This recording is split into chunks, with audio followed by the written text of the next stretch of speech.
10th के जितने भी मेरे प्यारे बच्चे आज 18 फरवरी को पेपर देने वाले हैं हिंदी विषय का, आप सभी के लिए मैं लेकर के आ चुका हूं आज के लिए एक अंतिम वायरल मॉडल पेपर जो आपकी बोर्ड परीक्षा में 70 में 65 प्लस का टारगेट जरूर पूरा करा देगा। मेरे प्यारे बच्चों 3 घंटे 15 मिनट का समय आपको मिलेगा और कुछ निर्देश दिए रहेंगे जिनका आपको पालन करना होगा। जैसे कि पहला है, प्रारंभ के 15 मिनट परीक्षार्थियों को प्रश्न पत्र पढ़ने के लिए दिए जाएंगे और सभी प्रश्न आपको करना अनिवार्य होगा। आपका पेपर 2 खंडों में विभाजित रहेगा, खंड आ में और खंड बा में।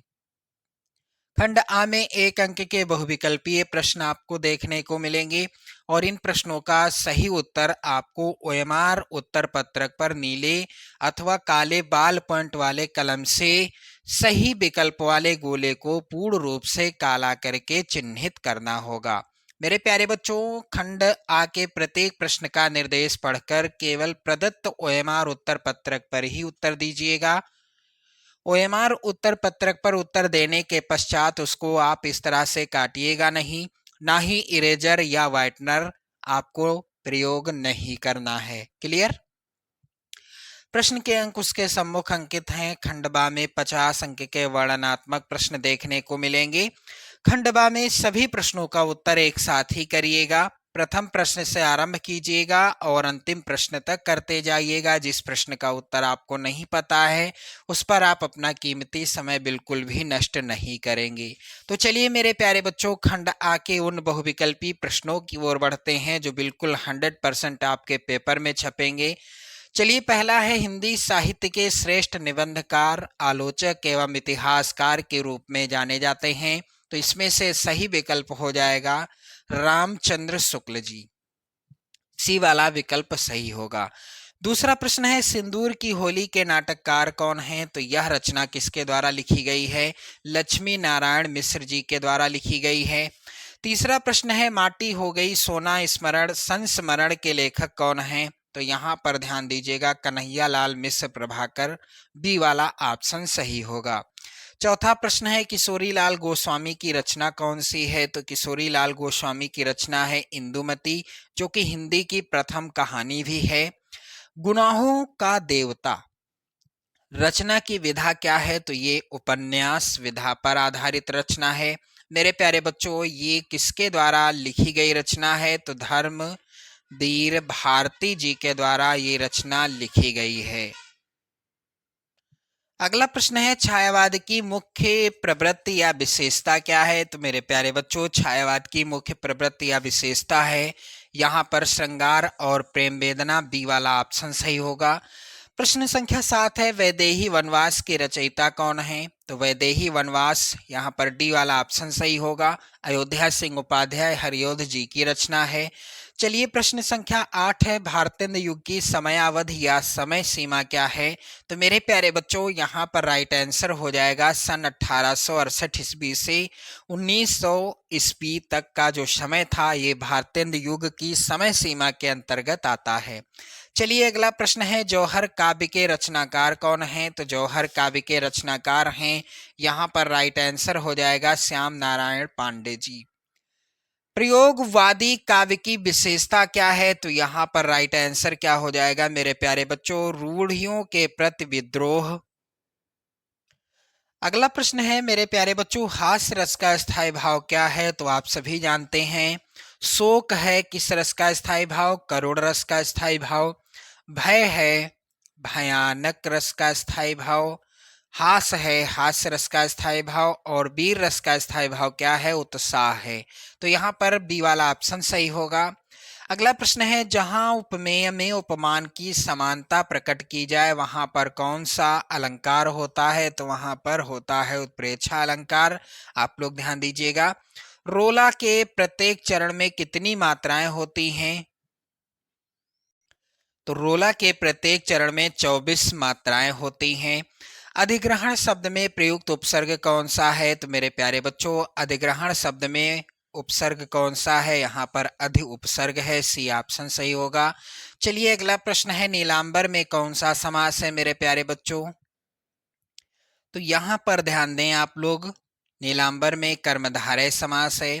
योगी शब्द का तद्भव शब्द क्या होगा? तो योगी शब्द का तद्भव शब्द जोगी हो जाएगा। युष्मद शब्द पंचमी विभक्ति बहुवचन का रूप क्या होगा? तो मेरे प्यारे बच्चों, युष्मद शब्द पंचमी विभक्ति बहुवचन का रूप हो जाएगा। यहाँ पर आप लोग ध्यान दीजिएगा, इसका आंसर आप कर लेंगे, कमेंट करके बताइए। अगला प्रश्न है, आंधी आई और हम भागने लगे, रचना के आधार पर इस वाक्य का प्रकार क्या है? तो ये है संयुक्त वाक्य। प्रश्न संख्या 19 है, भाववाच्य में किसकी प्रधानता होती है? तो क्रिया की प्रधानता होती है भाववाच्य में। वाक्य में आए पदों, प्रश्न संख्या 20, वाक्य में आए पदों के व्याकरणिक विश्लेषण को क्या कहा जाता है? तो यहाँ पर वाच्य परिचय हो जाएगा राइट आंसर। इसके बाद आप देखेंगे खंडवा, जिसमें वर्णनात्मक प्रश्न आपको देखने को मिलेंगे। तो यहाँ पर पहला है प्रश्न, निम्नलिखित गद्यांश पर आधारित 3 प्रश्नों का उत्तर दें, और इसके लिए आपको 6 अंक मिलेंगे। मेरे प्यारे बच्चों, यहाँ पर पहला जो गद्यांश है, आप लोग ध्यान दीजिएगा, काफी ज्यादा इम्पोर्टेंट गद्यांश है। काशी के उत्तर में धर्मचक्र विहार मौर्य और गुप्त सम्राटों की कीर्ति का खंडहर था। चलिए गद्यांश को कैसे हल करना है ताकि ये 6 नंबर पूरे पूरे आपको मिले।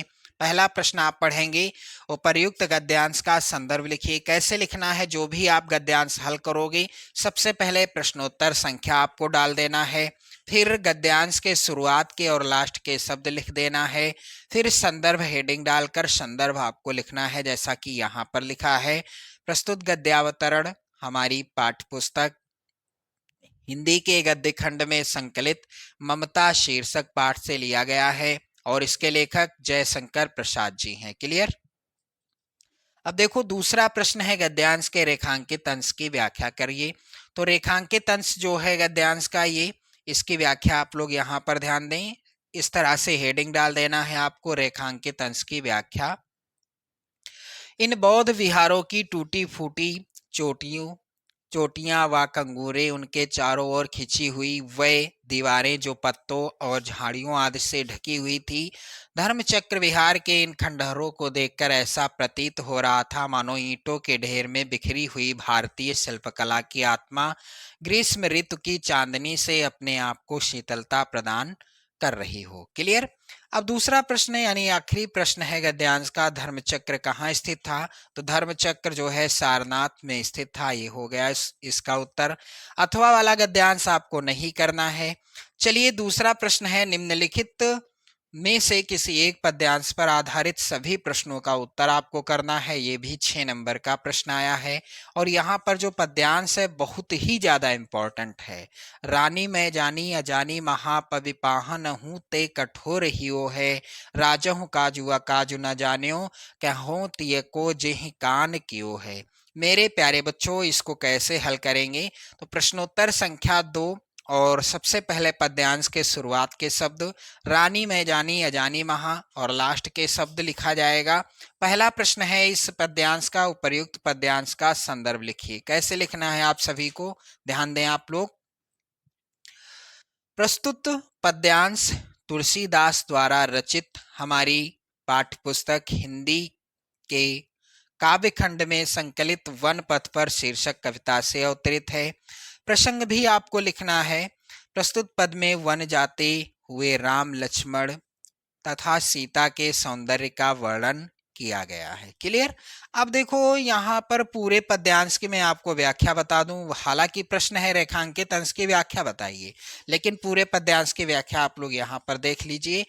ग्रामीण स्त्रियां वन में जाते हुए श्री राम लक्ष्मण और सीता को देखती हैं। उनमें से एक स्त्री अपनी सखियों से कहती है, हे सखी मैं समझती हूँ कि वह रानी जिसने इन्हें वनवास दिलाया है महा अज्ञानिनी है, यानी उसको जरा भी ज्ञान नहीं है। निश्चित ही उसका हृदय वज्र और पत्थर से भी अधिक कठोर होगा, और वह राजा जिसने स्त्री की बात मानकर इन्हें वनवास दे दिया वह भी मूर्ख है, जो यह भी नहीं जानता कि क्या उचित है और क्या अनुचित है। हे सखी, ऐसी सुंदर ये मूर्तियां, इनसे बिछुड़कर इनके प्रियजन भला कैसे जीवित रह सकेंगे? वह तो वियोग में तड़प तड़प कर मर जाएंगे। हे सखी, ये आंखों में बसाने योग्य हैं, इन्हें किसने और किस लिए वनवास दे दिया है। मेरे प्यारे बच्चों, अगला प्रश्न है यहाँ पर, किसका हृदय पत्थर की भांति कठोर है। तो मेरे प्यारे बच्चों, यहाँ पर उत्तर क्या होगा। ग्राम वधुएं कह रही हैं जिस रानी ने इन लोगों को वनवास दिया है उसका हृदय पत्थर की भांति कठोर है। क्लियर। तो इस तरह से 6 नंबर यहाँ भी क्लियर हो गए। अथवा में भी पद्यांश है, इसको आप नहीं हल करेंगे।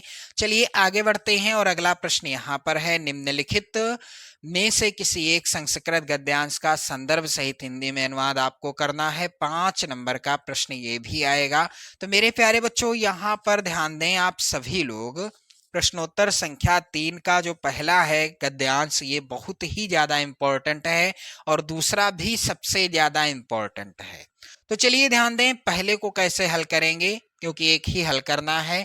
सबसे पहले गद्यांश के शुरुआत के और लास्ट के शब्द लिख देंगे। प्रश्नोत्तर संख्या लिखने के बाद संदर्भ, प्रस्तुत संस्कृत गद्यावतरण हमारी पाठ्य पुस्तक हिंदी के संस्कृत खंड के अंतर्गत प्रबुद्धो ग्रामीणा नामक पाठ से उद्धृत है। प्रसंग भी लिखना है।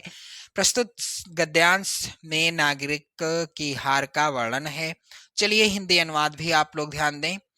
नागरिक ने बहुत समय तक सोचा परंतु वह पहेली का उत्तर देने में समर्थ ना हुआ, इसलिए उस ग्रामीण से कहा, मैं इस पहेली का उत्तर नहीं जानता। यह सुनकर ग्रामीण ने कहा, यदि आप उत्तर नहीं जानते तो दीजिए 10 रुपए। इसलिए मुरझाए हुए मुख वाले नागरिक ने शर्त के 10 रुपए दे दिए। ये हो गया इसका हिंदी अनुवाद। चलिए दूसरा जो है ये गद्यांश, ये भी इम्पोर्टेंट है और इसका जो है संदर्भ, प्रसंग और हिंदी अनुवाद का आप स्क्रीनशॉट यहाँ पर ले सकते हैं। बिल्कुल सॉल्व किया है, वैसे करना आपको एक ही है। क्लियर। अब देखो अगला प्रश्न है, चौथा प्रश्न, दिए गए संस्कृत पद्यांश में से किसी एक का आपको हिंदी अनुवाद करना है। 5 नंबर का ये भी प्रश्न है। तो पहला जो है ये सबसे ज्यादा इंपॉर्टेंट पद्यांश है, कैसे हल करना है आपको। चलिए ध्यान दें, यहाँ पर आप लोग ध्यान दें। सबसे पहले पद्यांश के शुरुआत के शब्द फिर लास्ट के शब्द लिखे जाएंगे। संदर्भ आपको लिखना है, प्रस्तुत श्लोक हमारी पाठ्य पुस्तक हिंदी के संस्कृत खंड के अंतर्गत जीवन सूत्राण नामक पाठ से उद्धृत है। क्लियर। अब प्रसंग भी लिख देना है, प्रस्तुत श्लोक में विभिन्न त्यागों के महत्व को दर्शाया गया है। अब देखो हिंदी अनुवाद आपको लिखना है, कैसे। मनुष्य अहंकार को छोड़कर प्रिय हो जाता है, मनुष्य क्रोध को छोड़कर शोक नहीं करता है, मनुष्य इच्छा यानी कामना को छोड़कर धनवान हो जाता है, मनुष्य लोभ को छोड़कर सुखी हो जाता है। क्लियर।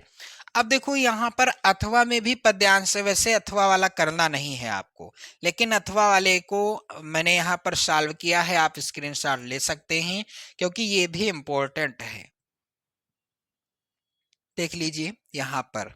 अब देखो आगे आप बढ़ेंगे तो अगला प्रश्न आएगा, आप 5वां प्रश्न, अपने पठित खंड काव्य के आधार पर निम्नलिखित प्रश्नों में से किसी एक का आपको उत्तर देना है। तो जो खंड काव्य आपके जिले के लिए निर्धारित है, जो भी खंड काव्य, उस खंड काव्य के किसी एक प्रश्न का उत्तर दीजिएगा, 3 नंबर आपको मिल जाएंगे। क्लियर। प्रत्येक खंड काव्य से 2-2 प्रश्न हैं। अब आगे देखो 6 का प्रश्न है, किसी एक लेखक का जीवन परिचय लिखना है आपको और उनकी रचना का नाम लिखना है। 5 नंबर का ये प्रश्न आएगा।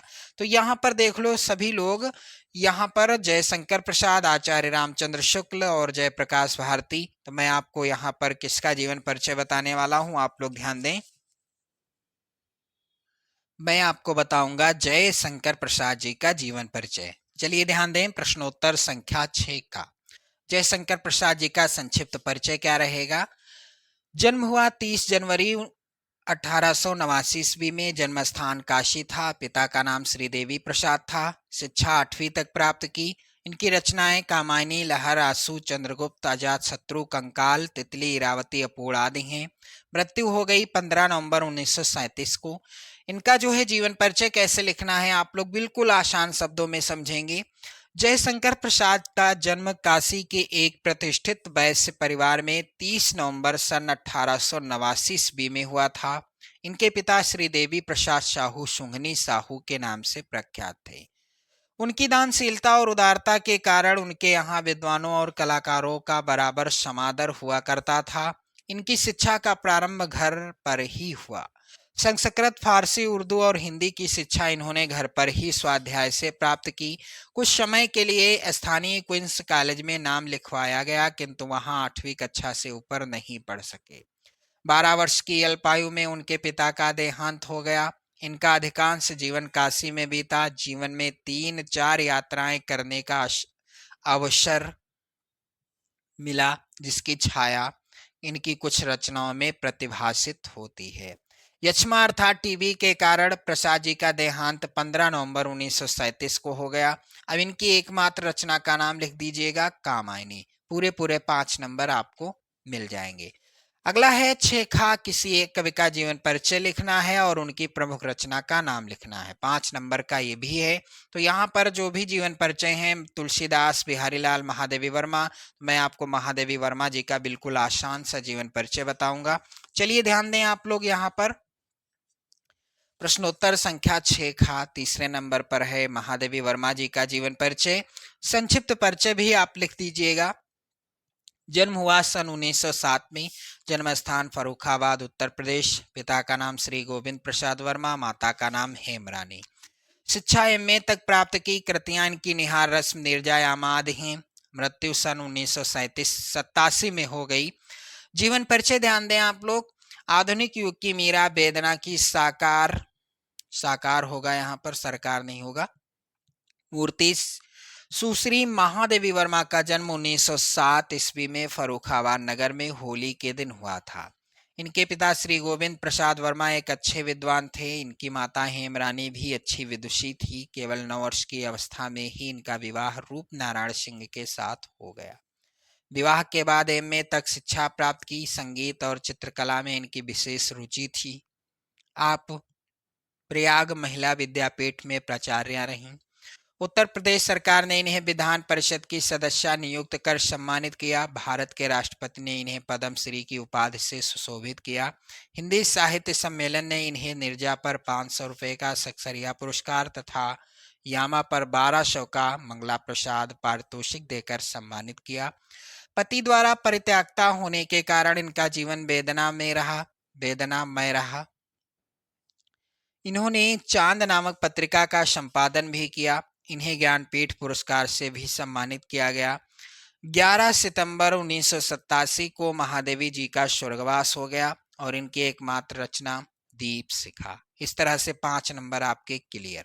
चलिए अगला प्रश्न यहाँ पर है, अपनी पाठ्य पुस्तक में से कंठस्थ कोई एक श्लोक आप लिखेंगे जो पेपर में पूछा ना गया हो। 2 नंबर का प्रश्न आएगा। तो इस मॉडल पेपर के अनुसार यहाँ पर श्लोक यहाँ पर है, सर्वे भवन्तु सुखिनः, सर्वे सन्तु निरामयाः, सर्वे भद्राणि पश्यन्तु मा कश्चित् दुख भाग भवेत्। क्लियर। अब देखो अगला प्रश्न है, निम्नलिखित में से किन्हीं 2 प्रश्नों का उत्तर संस्कृत में दीजिएगा। 2 नंबर आपको मिलेंगे। तो यहाँ पर जितने भी प्रश्न हैं, वीरः केन पूज्यते, भारतीय संस्कृते मूलम किमस्ति, ज्ञानम कुत्र संभवति और सुवचनेन मैत्री वर्धते, यहाँ पर सभी प्रश्नों का उत्तर आप लोग ध्यान दें। ये थोड़ा प्रश्न ही उत्तर हो गया। तो वीरः वीरेण पूज्यते, ये सभी प्रश्नों का उत्तर आप यहाँ पर देख सकते हो। इसके बाद आप देखेंगे अगला, निम्नलिखित में से किसी एक विषय पर आप निबंध लिखेंगे। 7 नंबर आपको मिलेंगे। क्लियर। तो ये जो भी विषय हैं सभी इंपॉर्टेंट हैं, आपने अच्छे से तैयार कर लिया होगा। तो विज्ञान अभिशाप या वरदान पर निबंध आपको कैसे लिखना है, सबसे पहले ध्यान दें आप लोग। विज्ञान वरदान या अभिशाप रूपरेखा आप लिखेंगे।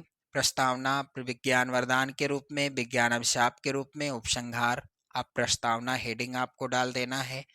तो आप लोग ध्यान दीजिएगा क्या लिखना है प्रस्तावना के अंतर्गत। आज का युग वैज्ञानिक चमत्कारों का युग है। मानव जीवन के प्रत्येक क्षेत्र में आज विज्ञान ने आश्चर्यजनक क्रांति ला दी है। मानव समाज की सारी गतिविधियां आज विज्ञान से परिचालित हैं। दुर्जय प्रकृति पर विजय प्राप्त कर आज विज्ञान मानव का भाग्य विधाता बन बैठा है। अज्ञात रहस्यों की खोज में उसने आकाश की ऊंचाइयों से लेकर पाताल की गहराइयों तक नाप दी हैं। उसने हमारे जीवन को सभी ओर से इतना प्रभावित कर दिया है कि विज्ञान शून्य विश्व की आज कोई कल्पना तक नहीं कर सकता। इस स्थिति में हमें सोचना पड़ता है कि विज्ञान को वरदान समझा जाए या अभिशाप। अतः इन दोनों पक्षों पर समन्वित दृष्टि से विचार करके ही किसी निष्कर्ष पर पहुंचना उचित होगा। चलिए, विज्ञान वरदान के रूप में इसके अंतर्गत आप क्या लिखेंगे? यातायात के क्षेत्र में, संचार के क्षेत्र में, दैनंदिन जीवन में, स्वास्थ्य एवं चिकित्सा क्षेत्र में, औद्योगिक क्षेत्र में विज्ञान के क्या चमत्कार हैं, कृषि क्षेत्र में क्या हैं, और शिक्षा के क्षेत्र में तथा मनोरंजन के क्षेत्र में। इसके बाद अगली हेडिंग रहेगी विज्ञान अभिशाप के रूप में। इसके अंतर्गत आपको क्या लिखना है, यहाँ पर आप स्क्रीनशॉट ले सकते हो। और लास्ट की हेडिंग है उपसंहार। तो इसमें क्या लिखना है? विज्ञान सचमुच तलवार है जिससे व्यक्ति आत्मरक्षा भी कर सकता है और अनाड़ीपन में अपने अंग भी काट सकता है। इसमें दोष तलवार का नहीं, उसके प्रयोक्ता का है। विज्ञान ने मानव के सम्मुख असीमित विकास का मार्ग खोल दिया है, जिससे मनुष्य संसार से बेरोजगारी, भुखमरी, महामारी आदि को समूल नष्ट कर विश्व को अभूतपूर्व सुख समृद्धि की ओर ले जा सकता है। किंतु यह तभी संभव है जब मनुष्य में आध्यात्मिक दृष्टि का विकास हो, मानव कल्याण की सात्विक भावना जागे। अतः स्वयं मानव को ही यह निर्णय करना है कि वह विज्ञान को वरदान रहने दे या अभिशाप बना दे। क्लियर? अब देखो मेरे प्यारे बच्चों, अगला प्रश्न। अपने निवास के आसपास मोहल्ले की नालियों की समुचित सफाई के लिए नगर जनपद के स्वास्थ्य अधिकारी को पत्र लिखिए। 4 नंबर का ये प्रश्न है। या फिर विद्यालय में खेलकूद की सामग्री की ओर ध्यान दिलाते हुए प्रधानाचार्य को एक पत्र लिखिए। तो इसी विषय पर मैं आपको कैसे लिखना है पत्र, यहाँ पर ध्यान दें। प्रश्नोत्तर संख्या 10 अथवा परीक्षा भवन प्रयागराज दिनांक 24 फरवरी 2026 या 18 फरवरी आप लिख सकते हैं। प्रधानाचार्य केंद्रीय विद्यालय मनौरी प्रयागराज। उदाहरण के लिए विषय क्या है? खेलकूद की सामग्री के लिए आवेदन पत्र या आवेदन। महोदय, सविनय निवेदन है कि इस वर्ष हमारे विद्यालय ने क्षेत्रीय खेल प्रतियोगिताओं में बहुत अच्छा प्रदर्शन किया है। आगामी खेल प्रतियोगिताओं के लिए टीमों का चुनाव करने से पूर्व यह आवश्यक हो जाता है कि अपने विद्यालय के खेल के मैदान की समुचित सफाई, ऊंचे नीचे गड्ढों की भराई, माप के अनुसार मैदान की निशानदेही और यथास्थान पोल गड़वाने की समुचित व्यवस्था की जाए। इन सब के अतिरिक्त खेल की आवश्यक सामग्री जैसे गेंद, बल्ले, हॉकी स्टिक, फुटबॉल, वॉलीबॉल, जाली, नेट आदि का यथोचित प्रबंध करना भी उचित है। आशा है ऊपर दिए गए विवरण के अनुसार आवश्यक प्रबंध करने और सामग्री जुटाने की दिशा में आप शीघ्र ही यथोचित कदम उठाने की कृपा करेंगे। आपका आज्ञाकारी शिष्य काखागा। आपको अपना नाम परीक्षा की कॉपी में नहीं डालना। तो मेरे प्यारे बच्चों, आप अच्छे से जाइए, अच्छा पेपर करिए, अच्छे अंक लाइए। आप सभी को ढेर सारी शुभकामनाएं आज के पेपर के लिए। जय हिंद।